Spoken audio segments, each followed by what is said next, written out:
Hello, Rama Puporu. Hope all are in good health, happy, feeling very relaxed, and having a peaceful life.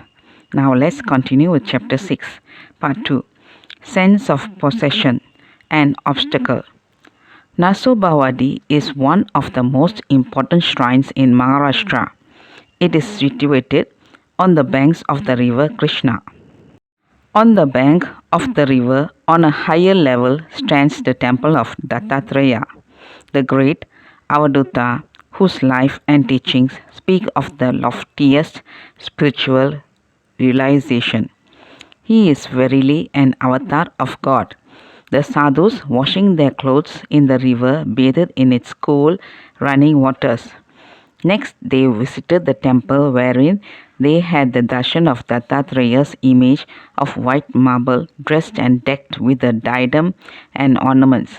They sat for some time on the outer platform. It is a custom here that the sadhus and poor devotees usually obtain their food by madhukari, that is, by collecting doles of cooked food from 4 or more houses. At midday, along with the others, Ramdas and his young companion also started for Madhukari.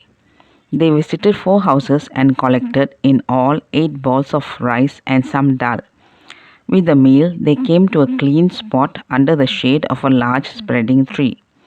The rice and dal were mixed in an aluminium plate which Ramcharandas carried with him, often when alone.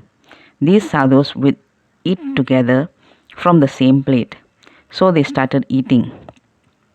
Scarcely had they taken 2 or 3 mouthfuls when a huge kite from the above swooped down and carried away in its talons 2 big lumps of mixed rice from the plate.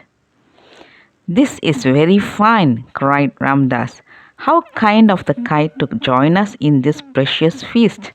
They went on with the meal and finished it. A little incident having a peculiar significance of its own deserves to be noted here.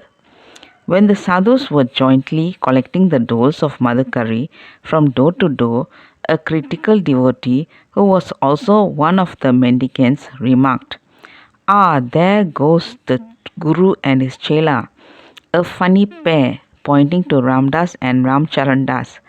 Ramdas lost no time in assuring him that they were not Guru and Chela, but they were Ram and his servant, Ramdas being the servant and the other Ram.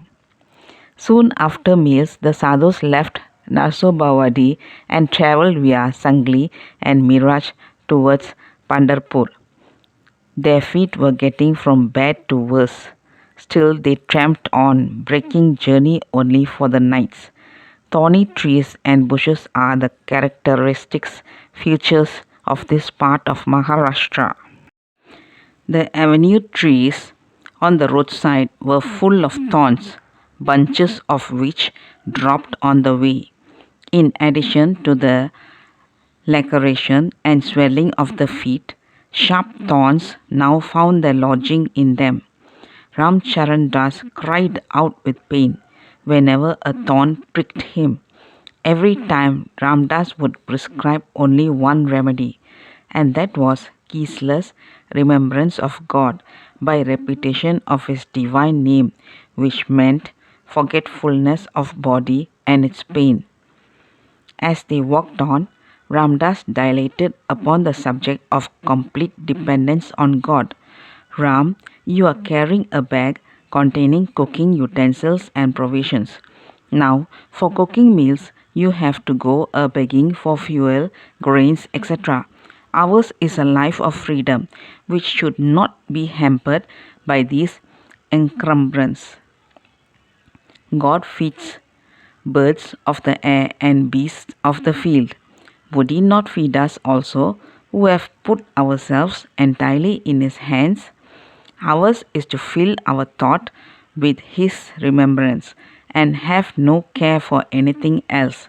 So Ramdas suggests that the bag be given up and begging for food be also stopped.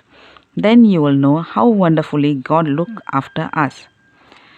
What shall we do with the script and the things in it? Asked Ramcharandas. Wait, God will show the way, replied Ramdas. Shortly after this talk, they reached at noon a small grass hut on the roadside occupied by a sadhu. Here they halted to slake their thirst from a neighboring well. The sadhu, owing to an attack of some eye disease, was short of sight. He was very hospitable and kind. He begged that they might stop with him for the midday meal. They agreed. With the help of Ramcharan Das, the old sadhu prepared meals. It was now discovered that the sadhu had only earthen pots for cooking. The meal being ready, the simple and devout sadhu first fed his guests, after actually worshipping them in the orthodox style. Then he dined upon the remnants of the food left by them. After some rest, they prepared to start. Ramdas turned to Ramcharan Das and said, Ram, God has not been slow in creating an opportunity for the parting with the bag and utensils. He wills that we should hand over the bag to the sadhu here. The sadhu is in need of metal vessels, so leave the articles with him and also any money you possess. Ram Charan Das is a pure soul. He cheerfully resigned the bag to the sadhu. There yet remained with him a small bag which contained a black deer skin meant for Ramdas' use, which he would not give away, and a brass lota with a cup, which he carried in his hand. As for Ramdas, in addition to the cloth with which he covered himself, the long coat presented as supa lay across his shoulder. The sun was still hot. They continued the journey. Going over a mile, they took shelter for a while under a neem tree. Ram Charan Das released the bag from his shoulder and laid it on the grassy ground. The lota was still in his hands. Ram Das spread the cloak on the ground and sat on it. Now Ramdas went on expatiating on the qualities of self-surrender. Sense of possession is a great obstacle to the realization of God, he started. The idea of I and mine must disappear entirely before the aspirant can find absolute freedom and peace in union with God. Verily, everything belongs to the Lord, who dwells in the hearts of all creatures and things.